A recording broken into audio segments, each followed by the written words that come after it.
Shalom Bapak Ibu saudara sekalian, kita berjumpa kembali dalam acara Manarima hari ini.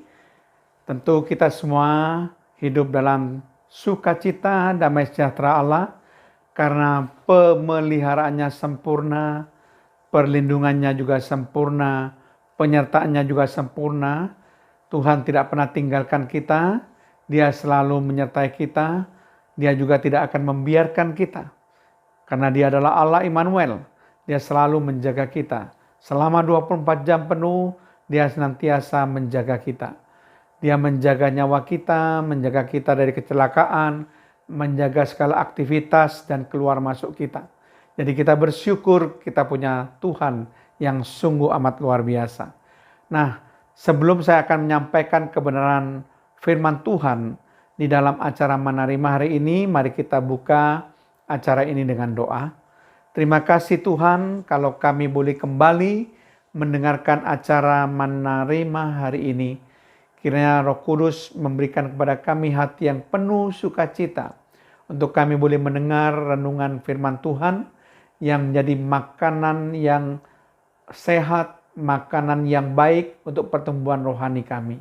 Terpujilah namamu Tuhan, di dalam nama Tuhan Yesus Kristus kami ikhlaskan doa kami dan mengucap syukur. Haleluya. Amin. Shalom Bapak Ibu Saudara sekalian. Dalam acara Manarima hari ini kembali saya akan melanjutkan bahasan mengenai Manarima yang sudah saya kemukakan pada waktu yang lalu, yaitu seri fakta-fakta tentang iman. Dan kali ini kita akan memasuki fakta-fakta tentang iman bagian yang kedua. Kita sudah memasuki fakta-fakta tentang iman bagian pertama, di mana tujuan iman yang terutama, yang terpenting adalah keselamatan. Nah, kita akan masuk fakta-fakta iman bagian yang kedua, bahwa iman itu adalah transrasional. Sekali lagi, iman itu adalah transrasional atau melampaui akal, bukan irasional atau tidak masuk akal. Jadi ingat, iman adalah transrasional, melampaui segala akal, dan bukan irasional, tidak masuk akal. Jadi iman itu bukan tidak masuk akal, tetapi iman itu adalah melampaui segala akal. Ada hal-hal di dalam hidup kita yang tidak mampu kita selami oleh akal manusia karena keterbatasan manusia, sehingga hal itu harus diterima dengan iman. Jadi iman itu diperlukan untuk hal-hal yang akal kita tidak mampu untuk mengerti itu. Bukan berarti hal itu tidak masuk akal, bukan. Karena akal kita yang tidak mampu untuk mengerti itu. Misalnya saja saya beri contoh satu kasus dalam Alkitab tentang penciptaan manusia ya dari debu tanah. Nah, hal-hal seperti ini sulit untuk dibuktikan secara ilmiah karena kita memang bukan Allah. Kalau Allah bisa melakukan itu karena Dia memang adalah Allah pencipta, saudara. Akal kita tidak sampai untuk mengerti itu. Jadi kita hanya bisa menerima fakta yang dikatakan di dalam Alkitab bahwa manusia diciptakan dari debu tanah itu dengan iman. Untuk dibuktikan secara langsung kita tidak akan mampu membuktikan itu karena kita bukan Allah. Kalau Allah sanggup melakukan itu.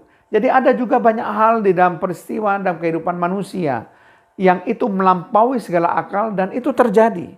Nah, kita akan melihat salah satu contoh di Alkitab supaya kita tahu bahwa iman itu adalah transrasional atau melampaui segala akal, bukan irasional, jadi bukan tidak masuk akal. Coba kita akan baca bersama-sama dalam Injil Yohanes pasal yang 11. Kita baca beberapa ayat saja, dikatakan di sini ayat 17 kita baca dulu. Maka ketika Yesus tiba, didapatinya Lazarus telah 4 hari berbaring di dalam kubur.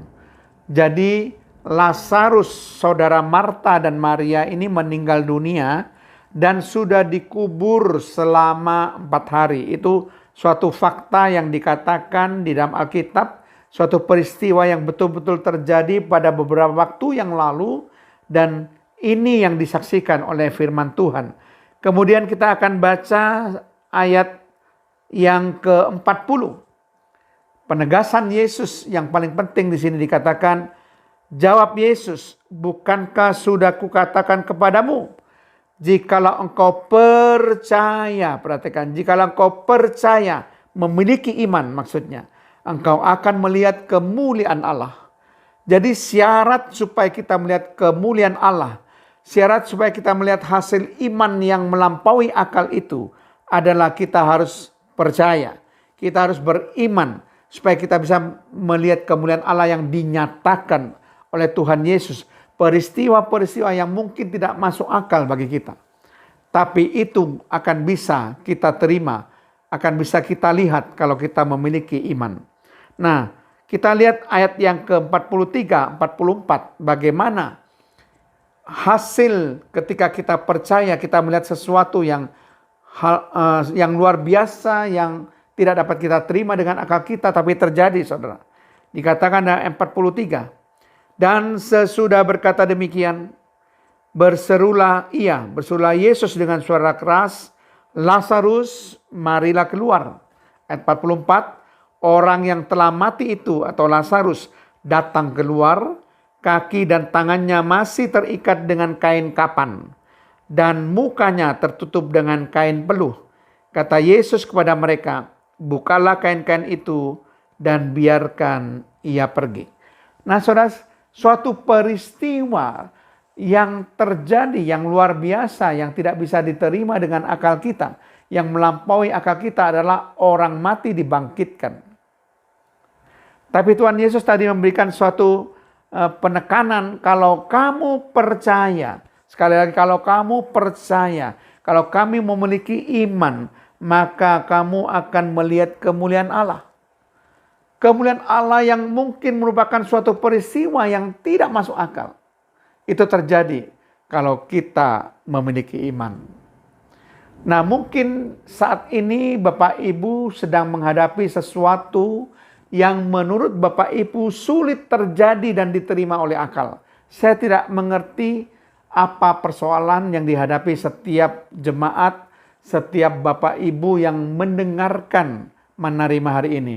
Mungkin menghadapi penyakit yang kata dokter sudah tidak ada harapan lagi. Di mana dokter yang terpandai mungkin sudah angkat tangan. Atau mungkin Bapak Ibu mengalami hutang yang begitu amat besar, yang Bapak Ibu perhitungkan tidak sanggup untuk dibayar, dan tidak mungkin untuk dibayar. Ini hal-hal yang sulit untuk kita lakukan karena dalam perhitungan akal kita tidak mungkin terjadi. Tetapi Tuhan katakan, kalau engkau percaya, jikalau engkau percaya, engkau akan melihat kemuliaan Allah dinyatakan.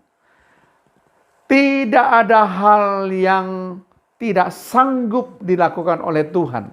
Kalau kita percaya kepada Tuhan, Tuhan akan melakukan segalanya bagi kita. Bahkan peristiwa-peristiwa yang tidak masuk akal, yang tidak mungkin terjadi, sulit diterima akal, itu bisa terjadi oleh karena iman dan percaya kita. Tuhan hanya mengatakan, kalau engkau percaya. Sekali lagi Tuhan katakan, jikalau engkau percaya, engkau akan melihat kemuliaan Allah akan dinyatakan dalam hidupmu.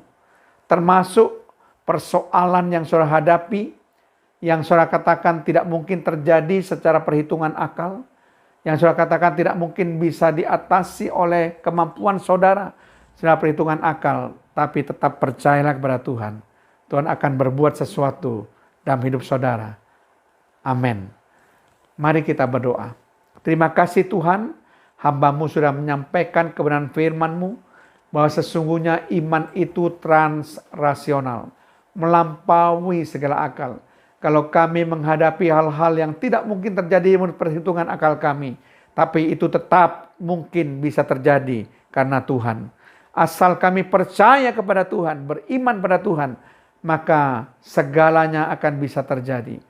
Karena Engkau adalah Allah yang Maha Kuasa, Maha Sempurna, Allah Maha Pencipta Tuhan. Tidak ada yang mustahil bagi Tuhan.